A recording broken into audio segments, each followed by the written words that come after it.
Michelangelo, what are you doing here? I've got a problem, April, and I need your help. Entertainment Dudes. What happens when you pair a director, Cut! a voice actor, in a world, and some of the most interesting people in entertainment? You're about to find out. Hello. Welcome Hello. to Entertainment Dudes. I'm Cam Cornelius, the voiceover dude. I'm Jason Crossman, the director dude. As always, we're excited to be alive and excited to be doing this show for our wonderful audience and to be discovering new things about production and voiceover and all things entertainment. And we're really excited you are joining us today, whether it's on YouTube or whether you're here on any of our podcast platforms. Did you say YouTube? Yeah, we're on YouTube. You got to like and subscribe if you're watching on YouTube. Don't forget to like and subscribe right now. Right now.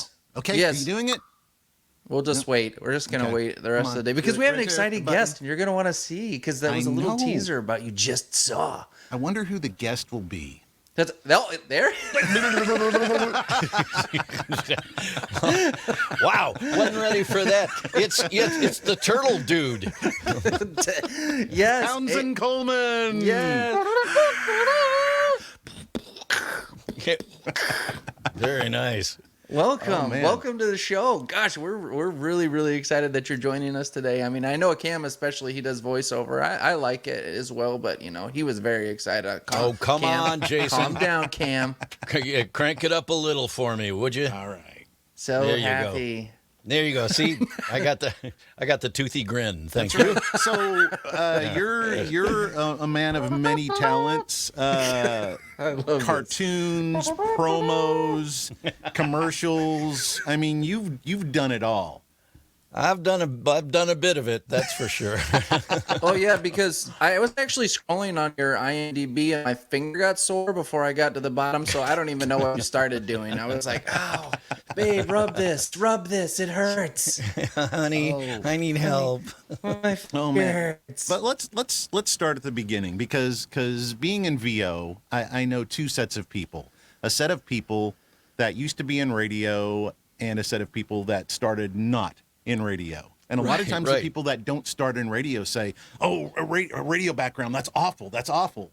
Yet I started in radio, and I know a whole lot of very successful voice actors that started in radio. So, can you talk about what your take is on that? Yeah, well, so I started in radio. I was on the air as a rock jock, primarily in Cleveland for about 10 years before I moved out here to L.A. And my take on it as when I was in radio, but it was a little harder to see when I was in radio than it was once I got out of radio and moved out here and sort of looked at the landscape. And I'll give you this I'll just give you this one story. So when I moved out here, I didn't want anybody to know I was ever in radio, right? Because I wanted to be an actor. I came out here to be an on-camera actor, right?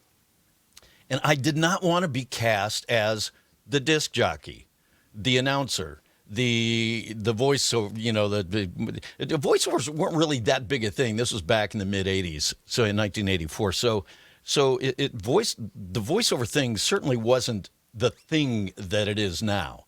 But I remember getting the sense that it's really easy to get typecast. And once they see you as one thing, that's all they see you as, you know, and I wanted to come out here and be an actor. I didn't want to come out here to be a DJ on camera. Right. So I didn't tell anybody that I had a radio background. It wasn't on my resume. It wasn't, you know, it wasn't anywhere. And I didn't tell my agents. I didn't tell any of them that. And certainly not casting people. So the reason that I did that is because a lot of times, and I'm sure you've seen this too, you guys, is that when somebody comes out of radio background, they've got this voice, you know, and they can't get rid of this voice. Well, you know, the radio voice, right? It's the radio voice, you know, and they don't know how, and they're more voices. They're more a voice than they are an actor. Right. And that's the difference. Right there, I think, and so many guys that come out of radio have a really hard time undoing the radio thing in their voice.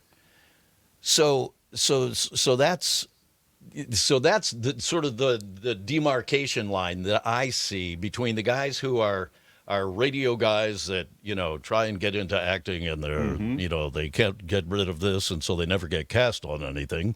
And the guys who maybe had a radio background but are also actors, and can get past that. Yeah, and for me, when I did radio, the radio persona was kind of a character, and then we did a lot of parody commercials and all these things, and that to me was a good background for doing character voices. And I think it actually helped me. It helped me with improv, being able to think, just like that, and also doing all these different voices and characters. So for me, I never saw it as a problem, but I see what you're saying there with the people that can't get out of the head. Right. And I was the same as you, used to do a lot of characters on the air, used to, during a record, I'd dash next door into the production room and, do the characters' lines and cart them up, and then bring them into the studio and then talk to the character as the DJ, right. So I used to do all So you're like that doing lots of different characters. What's that? Yeah, do like a lot of different characters yourself, having conversations with yourself. Oh yeah. No, I was never. I was my only friend growing up too. Yeah, there you go. You talk to yourself an awful lot. How you doing, guys? What are we doing today? I don't know. What do you feel like doing? I say we bother everyone. Yeah. There you go. You guys be quiet up there. Right. Now, I could never do the Phil Hendry thing, where he does it all live and on the fly, and it's just so brilliant. I've never seen anything like the way he does it. But I was sort of a real cheap version of that, having to record them first, but. Hello there, and welcome to American Top 40. My name is Townsend Coleman. I'm sitting in this week for Casey Kasem, who's on vacation. And we're going to count down the 40 biggest hits in the USA, based on Billboard magazine's weekly survey of record stores and radio stations all over America. These are the 40 most popular songs in the 50 states, so let's get to them. We start off with our regular recap with the top 3 in last week's countdown. And at number 3 last week was this bad girl, Donna Summer. Yeah, but I was doing a lot of acting at the time, and musicals, and just stuff like that. Yeah, and so I was kind of the same, because I would do theater and sing a local theater at the same time. So So anyway, cool. So you moved to L.A. Yep. To do on camera, and then what happened? Because I know you did like Inspector Gadget and cartoons and so forth. So what was your trajectory once you got to LA? Well, that all just sort of dropped in my lap. That wasn't even on my radar. I never, when I came out here, I mean, my goal really was to get on camera and do film and TV. That was it. And I kind of didn't care what it was. I mean, if I did soap operas, that was great. If I did, episodic, that'd be great. But but so I came out here to be an actor, and I knew that I could do some VO stuff, or I was pretty sure I could get some VO work just to help, pay the bills while I was trying to get the theatrical thing off the ground, because I'd done so much VO back home in Cleveland. But when I got out here, I landed an agent within my first 2 weeks. I got really super lucky. I had a friend out here, and she introduced me to her agent. I interviewed with them, and they said, "Yeah, we'll handle you." And it was for on-camera commercials and voiceovers, and that was all they did. So I signed with them, and within 6 months, I was working. And that's real good. That's real good. Yeah, I mean, actually, within a couple of months, I was working, but not. It was 6 months after I got here. It was in March of '85 that I got 3 gigs within 10 days of each other. And one was a little part in a movie with Tommy Lee Jones, and one was my first national network on-camera TV spot, which paid well. For Kraft barbecue sauce. But the other thing was, my agent sent me out on an audition for Inspector Gadget. And I'd never even thought about doing cartoons before, but I thought, oh, this could be kind of fun. So I went and I auditioned for this gal, and 2 days later I booked this role on this cartoon series, and found myself a couple of days later in a little studio over in Burbank with Maurice LaMarche, Frank Welker, and Don Adams. Wow. I mean, and me, it's the four of us in this studio. And now I don't know, at that point, I didn't know who Maurice LaMarche was or Frank Welker. And Frank's sitting right next to me on my left. But Don Adams, who's sitting right next to me on my right, of course I knew who he was because I was a big Get Smart fan when I was a kid. What you believe? Yep. Yeah, right. Yeah, missed it by that much. By that much. Yeah. Such a great show. Yeah, sorry about that, Chief. And so here I was in this studio, and I was like, wow, this is crazy. How did this happen? Yeah. And I'm here in town 6 months. So that's what really sort of opened the door for cartoons for me, and but really opened my eyes more than anything to what this whole side of the career was, because it was just something I never really thought about doing. So that's how I fell into doing animation, and I had so much fun doing that series. I said to my agent, please send me out on more of this kind of stuff. It's a ball. What did you do for demos back then? What was that requirement? Because I know it was different. Yeah, well, back then I only had one demo. It was the demo that I came out from Cleveland with, and I came out to L.A. Because, and Cam, you would know this, having worked with. So, Jason, were you in radio also? I was not, nope. But Cam, you were. I was, yes. Yeah. So at a couple of the radio stations that I worked at, I was a production director. Mm-hmm. So I was the one who was responsible for all, recording all the local spots and also carting up all the spots that came in nationally from the big national, with the big national voices on them. And so I would listen to these things really intently and try and mimic their sounds as best I could, but so I put together a really good demo before I left Cleveland, and came out here with that, and that's what got me that first agent, and that demo actually served me for quite a while. It was a long time before I put together even another demo. Because at that point, I was already working in cartoons and meeting casting directors and booking shows. It's like I never put together an animation demo. Right. Until long after I had a lot of shows under my belt and had something to build an actual demo with. But at that point, I didn't need a demo. I mean, it was sort of one of those weird, So I came to town with only the one demo I came from Cleveland with. That's cool. I did kind of the same thing. Our national voice guy was Ernie Anderson, so of course. I got to hear all the outtakes and listen to the whole tape, and it was fascinating to me. And I grew up watching Ernie on TV every Friday night as Goulardi. Yeah. Most people don't know what that reference is, but people from Cleveland certainly do. Ernie Anderson was, of course, the voice of ABC and a million other things, But yeah, I grew up as a kid. He blew up one of my models on TV one Friday night. Yeah, with an M80. It was great. It was great. It's amazing. Yeah. You said one of your models. You did modeling? Well, so yes and yes, but two different models. The model that he blew up. So what kids in Cleveland back in the 60s would do is they would build their models, whether, it was the creature or whatever. Right. And they would take it down to Channel 8 on a Friday afternoon and leave them there, hoping to see their model blown up on air that night. Watch it for the boom booms over there. You won't believe what this is going to do. Because Ernie, well, you got to understand. So Tim Conway was a news director there at the time, and he and Ernie became really great friends, to the point where they put out an album called "Are We On?"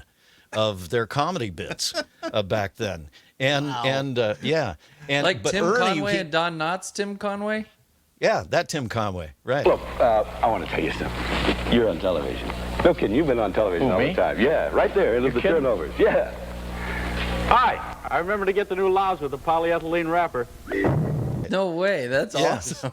Yeah. And Tim was the one who, when he came out to L.A., was the one who convinced Ernie to move from Cleveland out to Los Angeles, and then, the rest is history. But so what Ernie would do is he dressed in this lab coat and this fright wig and these wacky glasses and stuff, and this bad beard, and I guess I had a goatee at the time, but he'd do this kind of weird wacky turn blue character, and he would blow up models with like cherry bombs or M80s. Like in the studio, in the air. So like the big badge of honor for a kid in Cleveland was if Goulardi blew up one of your models on air. That's hilarious. Yeah, amazing. Yeah. And then Ernie, of course, is probably the reason that even I have one of these in here is because he didn't want to be in the too. Right. Yeah.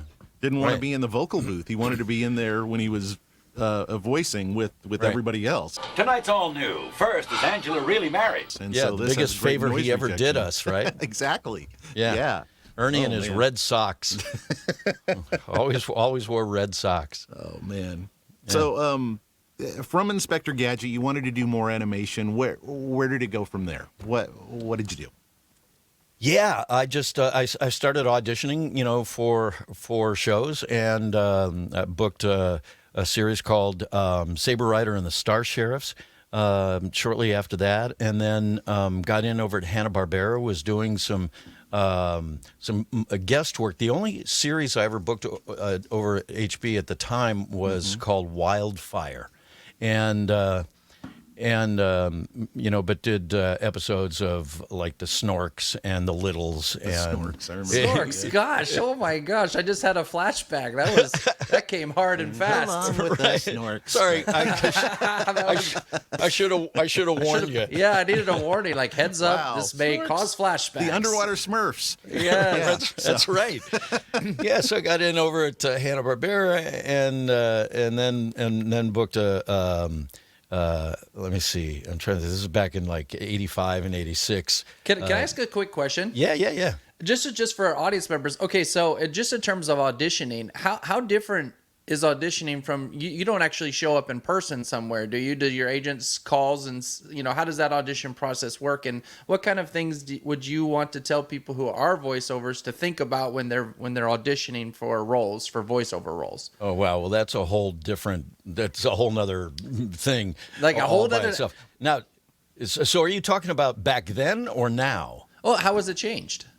Oh my gosh. Well, yeah, yes. To answer your question, we would go in person and audition for the casting director at Hanna-Barbera, or in the case of Inspector Gadget, my first audition was for Marcia Goodman over at Deke, just in an office building in her office, and she had a little Radio Shack cassette and a cassette machine and a little Radio Shack microphone. I mean, that was it. It was, but the way the process would work is they hand you a sheet that's got, as far as animation goes, a picture of the character, and then a description of the character, and then maybe some a little description of his. Maybe from what they call the Bible for the show, sort of his characteristics, okay, and then some sample lines that you would Sides, read. Yeah, and then you just go in either the booth or the office or wherever it is that you're talking to the casting director, and you do it. You just record it, and they give you a little feedback, hopefully, and then you'd take that and maybe give them a take 2 or a take 3, and that was it, So did you get those sides before you showed up, or you just showed up and they said here's the character, go? Exactly. Oh wow! So how do you got to develop a character instantly based on this thing of what you think they might. Like how you would portray? Do you do it like I'm going to portray this how I think this character is, yes. or do you do it based upon what you think they want? you can do both. My sense is that you do the first. You go with your gut. And the way I've always done it is I always take probably 90% of my sense of what the character is or might sound like from the picture. I just look at the picture, and the picture tells me almost everything I need to know. Now, that's not always the case, but 90% of the time, I'd say that's the case for me. And then, of course, you take your cues from what the description of the character is, and you also take your cues from the lines that he's actually reading, because that will give you a sense of kind of who he is as well. But a lot of times, I've watched other guys audition, and certainly in all the work that I've done, being in studio with so many of these brilliant animation actors who are not only great actors, but they're funny, they're facile, they're witty, they're quick, and they're just monstrously talented in terms of, many of them are great impressionists. And those are the ones that I've seen over the years, just really get people busting out laughing, is when they do impressions for characters. Yeah. So that's not something I've ever been able to do. I'm not an impressionist like that, certainly. But a lot of times, they'll bust a character out, an impression out for a character that you'll just go, oh my God, that's it, right there. Just like that. Yeah. Rather than just sort of a generic white bread voice like I might tend to come up with myself, But when you're in the studio, with a Jess Harnell or a Jeff Bennett or Rob Paulson or Jim Cummings or any of these guys, who are just so incredible. They'll, Pat Fraley, oh my gosh, they'll bust out these characters that are impressions, or loose impressions, right, that are but these people are great actors, they're not just voices. And that's the big thing with cartoons, is they're not just looking for a silly voice. They're looking for somebody who's a great actor and can create a character. When you close your eyes, you see this character so powerfully, and that's really the key, I think. That's great. And then, so how's that changed for today? Now that was when you started. What about today? How do you do it? Yeah, so back then it was in person. Now it's everything, from your little home booth. I would do it right here. You don't go in to audition for anybody. Now, I have done some live auditions over Zoom, which are interesting. But yeah, nothing, at least certainly not with the pandemic, right, over the last 2 or 3 years, is in person anymore. Do you kind of miss that, or is it nice? I do. A little, yeah. I do. There's for the same reason that with TV animation, they want all the actors in the same room when they do an episode. You bounce off each other. It's a very different energy. Than trying to wildline everybody's lines. Listen, even with the pandemic, for instance, I work on a radio drama and have for the last 25 or 30 years. Adventures in Odyssey. Adventures in Odyssey, yeah. I grew up. I knew that story growing up, man. I listened to it until I was in high school. Oh, yes. Yeah. Oh, yes. That's great, man. Yeah. Yes. So I've been doing Jason on that for a long time. And with the pandemic, of course, we couldn't get together in the studio.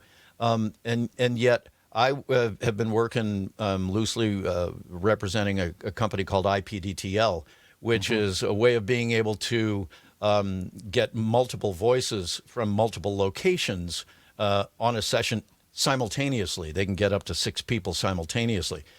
Whereas, with something like Source Connect, you can't. It's all wildline. So, we were able to continue doing Odyssey over IPDTL, even though we weren't all in the same studio together. Right. We could at least hear each other in our headphones and bounce off of each other still.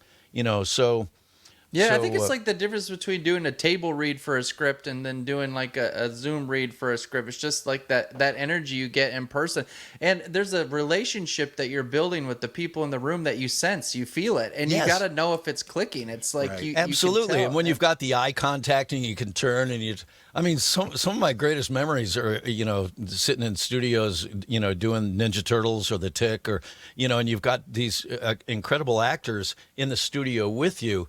And, listen, I would just sort of back off, because I can't keep up with them mostly. And, so I just back up, become a spectator, an audience member, and just watch them go, with their hilarious ad-libs and improvs and stuff like that. But that's the energy that you get in studio, which makes all the difference. Yeah, huge. Yeah. What was it like taking over the character of Scott Howard for Teen Wolf? Well, that was great. I didn't know when I auditioned for that whether they wanted me to try and do, Michael J. Fox sort of thing, and they didn't. They just wanted me just to do me. It's like when I did Wayne Gretzky on ProStars. They didn't want me to try and do Wayne Gretzky's voice or a Canadian accent or anything like that. They just wanted me just to be me. So I never really felt like I was taking over for Michael J. Fox on that franchise. He was the on-camera version, I was the animated version, but it was just me. Yeah. That's cool. It's cool. It was the only show I ever got to work on with June Foray. She played my grandmother on that. And that was a blast. Yeah. That's amazing. Yeah. June Foray. So I was going to ask if you had any stories from that show while you were doing it. Yeah, well, not so much stories from the show, just how great it was working with that. Jerry Hauser was on that cast, and Will Ryan was in the cast, and James. He played the dad in the movies. Okay. In the Teen Wolf movies. But he was on the cartoon with us, so it was really cool, having him there, and so it was just it was just a treat. It was an honor. I had to pinch myself because that was in 1986. Sort of as my animation career was kind of just getting going. Right. And then out of that came Fraggle Rock, and then out of that came Ninja Turtles, Fraggle Rock. Fraggle Rock, that was great. I literally wonder, like, at that time, I didn't know about drugs much when it came out. And then after I found out about what mushrooms are and different things, I was like, they must have. Fraggle Rock, a lot of those things, Snorks. I mean, come on, Snorks had to have been inspired by some. Right, we'll talk about Gobo. Yeah, you might think, huh? But that's a great show. I remember that one, too. I loved it. Amazing. Talk about Gobo. Fraggle Rock, we did the animated version for NBC. I was clearly not on the original Muppet version. Those were the Jim Henson people who created the show. And then Marvel went ahead and did an animated version of it for NBC. But when I auditioned for that, it was the only show that I've ever had to do a voice match for, because for whatever reason, and I don't know what the story was, but the original Muppeteers weren't going to do the voices for the animated show, and I don't know why. But so we had to audition and match the original actors as closely as we could. So it was the only show that I ever got where I had to do a voice match. So yeah, Gobo, it was a lot of fun because Gobo, he just had the biggest heart, and all he loved was going exploring in outer space with his uncle traveling Matt. Oh, Wembley, your rock dust allergies all in your head. So it's so crazy to see what you face do it, but that voice come out, and my brain's like, wait a minute, this is. It was also one of the first shows I actually got to sing on. You're a singer. You a singer? Well, I'm a cartoon singer. Okay, there we go. I probably wouldn't get up on a karaoke night and call myself a singer, but in cartoons, in a controlled setting like that, I'm okay. And, how many takes do I get? Yeah, right. Can you use like each word? 93. Yeah. So we finally got a good one. Let's go. Let's go. Right. I think we can cut that together. Auto-tune. They didn't have auto-tune when you did that, though. No. But we got to sing. So that the Fraggle Rock theme song was a very fun theme song, and we got to sing our version of that, which was a direct copy of the Muppet version of it. So that was great fun. And what was it? Down in Fraggle Rock. Dun, dun, yeah. Right. Down in Fraggle Rock. Dun, Right. Dun. Yeah. Okay. Right. I was just hadn't heard it in years. I was trying to remember. That's all I remember from it. Right. So we got to sing that.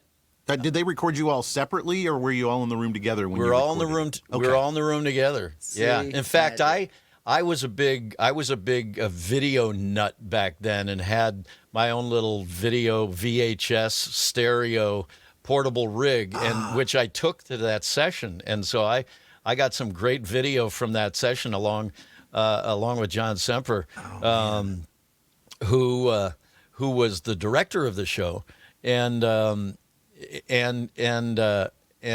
John. Oh, he wasn't the voice director. He was the writer. He was the head writer and the producer of it for Marvel. And so Bob Bergen at one point took our videos and slammed them into a great compilation video of recording that song, and then the final version of it is very fun to watch. Chase your cares away, worries for another day. Let the music play down in Fraggle Rock.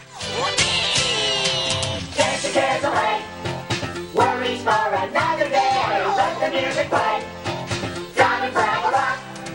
Down in Fraggle Rock. Down in Fraggle Rock. So we got to sing on that video. Okay. Which is our first music video. Music video. That's great. That's amazing. Townsend, we're running up on time here. Oh my gosh. We want to have you back for another show. We're about behind the scenes here. So people, what we're going to do, we're going to put Townsend in the room, and then we're going to close the show, and then we're going to start a new show, and you'll see that next week. So sweet. We'll be right back. So, all right, man. This is so awesome, isn't it?